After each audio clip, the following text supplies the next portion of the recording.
குரு. குருனா என்னங்க? குருனா டீச்சர் அப்படின்னு தான் நம்ம பார்த்துருப்போம் இல்லையா? ஸோ குரு அப்படின்றதுக்கு அர்த்தம் என்னன்னு பாருங்கள்.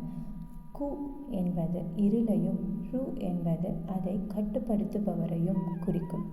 அதாவது அறியாமை என்ற இருளை நீக்குபவர் குரு. பழங்காலத்தில் கல்வி என்பது புத்தகம் இல்லை, வாழ்க்கைதான் பாடம். குருவின் வீட்டில் தங்கி மனித நேயத்துடன் தன்னடக்கமாக பொறுப்பாகவும் கல்விகளை கற்றார்கள். குருவை ஒரு தாய் தந்தையை காட்டிலும் உயர்வாக மதித்தார்கள்.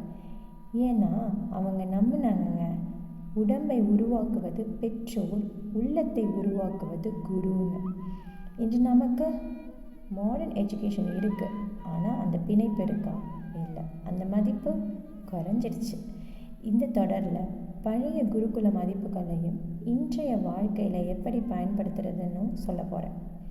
அது மட்டும் இல்லை, அப்பப்போ சில மோட்டிவேஷனல் ஸ்பீச், அதே லைஃப் லெசன்ஸை பார்க்கலாம்.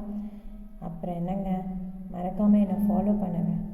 இது தமிழ் குருகுலம் 2.0.